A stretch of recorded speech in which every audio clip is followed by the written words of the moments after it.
कुछ लोगों को शांति और विकास अच्छा नहीं लगता, लातों के भूत बातों से नहीं मानते। इन मूर्खों को यह भी नहीं पता कि आस्था के प्रतीकों को प्यार नहीं सम्मान दिया जाता है, सम्मान। और आस्था चौराहे पर प्रदर्शन करने की वस्तु नहीं, आस्था अंतःकरण का विषय होता है, अंतःकरण का विषय होता है। आज चौराहे चौराहे पर जाकर के कितने कमजोर और कायर हैं, छोटे छोटे बच्चों को जिनके हाथों में कलम होनी चाहिए, जिनके हाथों में नोटबुक होनी चाहिए, जिनके हाथों में विज्ञान और गणित की पुस्तकें होनी चाहिए, उनके हाथों में आई लव मोहम्मद का पोस्टर देकर के, तख्तियां देकर के समाज में अराजकता पैदा करने का कार्य कुछ लोग कर रहे हैं। इनको यह भी नहीं मालूम कि उनकी जिंदगी तो बर्बाद है ही है, लेकिन इन बच्चों की भी जिंदगी को ये लोग बर्बाद करने पर उतारू हो रखी है।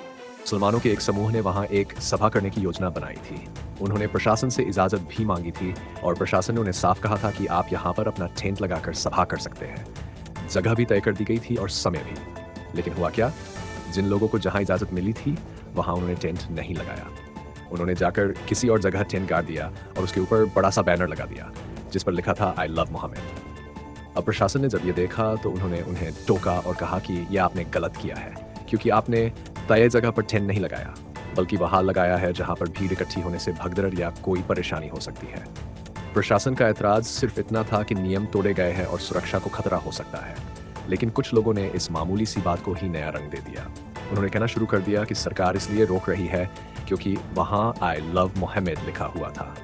यही बात सोशल मीडिया तक पहुंची और विवाद को हवा मिल गई। इतना ही नहीं, कुछ बड़े नेता भी इस आग में कूद पड़े। उन्होंने ट्वीट किया कि अगर आई लव मोहम्मद लिखना जुर्म है तो हम ये जुर्म बार बार करेंगे। अब सोचिए, जब नेता ही इस तरह की बातें करेंगे तो भीड़ का जोश और भड़क जाएगा। जबकि असलियत यह थी कि विवाद सिर्फ टेंट लगाने की जगह को लेकर था, न कि किसी शब्द या धर्म को लेकर।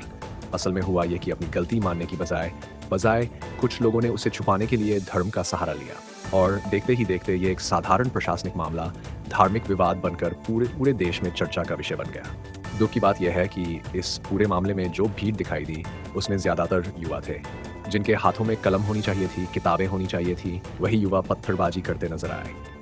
कुछ नेताओं की राजनीति ने इन युवाओं के भविष्य के साथ खिलवाड़ कर दिया। सत्ता की लालच ऐसी हो गई कि उन्होंने अपने ही लोगों को गुमराह कर दिया। सच्चाई यही है कि किसी को अपना धर्म मानने से कोई नहीं रोक सकता। आप नमाज पढ़िए, आप अपनी इबादत कीजिए, यह सबका हक है। लेकिन अगर आप कोई गलत काम करेंगे और प्रशासन उस पर आपत्ति करेगा तो उसे धर्म का मुद्दा बनाकर पेश करना बिल्कुल गलत है। आज जरूरत इस बात की है कि हर धर्म के लोग मिलकर शांति का संदेश दें। विवादों में समय गंवाने से कुछ हासिल नहीं होगा। भारत तभी तरक्की करेगा जब हम सब मिलकर एक साथ आगे बढ़ेंगे। हमें गर्व होना चाहिए कि हम भारतीय हैं और हमें अपने देश की तरक्की के बारे में सोचना चाहिए, न कि छोटी छोटी बातों पर झगड़ना चाहिए। जय हिंद।